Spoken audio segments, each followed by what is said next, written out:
Hello बच्चों, स्वागत करते हैं आप सभी का हमारे यूट्यूब चैनल डीडी स्टडी हम में।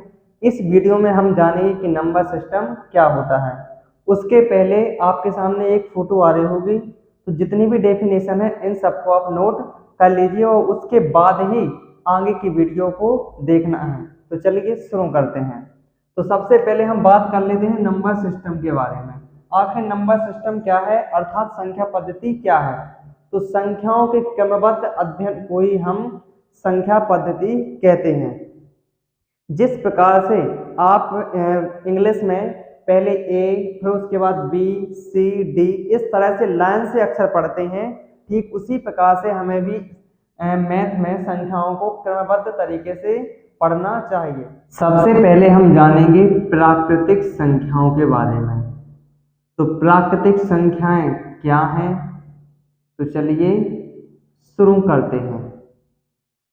प्राकृतिक संख्याएं, इनका उदय प्रकृति से हुआ है, अर्थात ऐसी संख्याएं जिनका प्रयोग हम वस्तुओं की गिनती करने के लिए करते हैं वे प्राकृतिक संख्याएं कहलाती हैं। और प्राकृतिक संख्या शुरू होती हैं एक से, 2, 3 और ये कहाँ तक अनंत तक जाती हैं। ठीक, इसके बाद दूसरे नंबर पर आती हैं पूर्ण संख्याएं। पूर्ण संख्याएं तो ऐसी संख्याएं जो शून्य से शुरू होकर, कहां से, शून्य से शुरू होकर अनंत तक जाती हैं, वो सबकी सब क्या कहलाती हैं, पूर्ण संख्याएं। इसके बाद नंबर आता है पूर्णांक संख्याएं, यानी अर्थात इंटीजर्स नंबर्स। इनको जेड अक्षर या स्मॉल जी के द्वारा प्रदर्शित किया जाता है। तो चलिए पूर्णांक संख्या क्या है इनकी बात और कर लेते हैं। तो पूर्णांक संख्या ऐसी संख्याएं जिन्हें हम धनात्मक तथा ऋणात्मक अर्थात प्लस या माइनस दोनों रूपों में लिख सकते हैं, वो सब की सब पूर्णांक संख्या कहलाती हैं, यानी इंटीजर्स नंबर्स कहलाती हैं।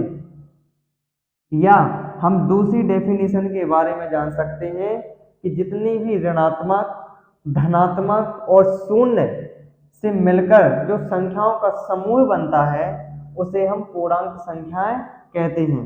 तो ये है हमारी संख्या रेखा और बीच में होता है शून्य, और इस साइड जितनी भी संख्याएं होती हैं वो सब की सब धनात्मक होती हैं, और शून्य के पहले जितनी भी संख्या होती हैं वो सब की सब ऋणात्मक संख्या होती हैं।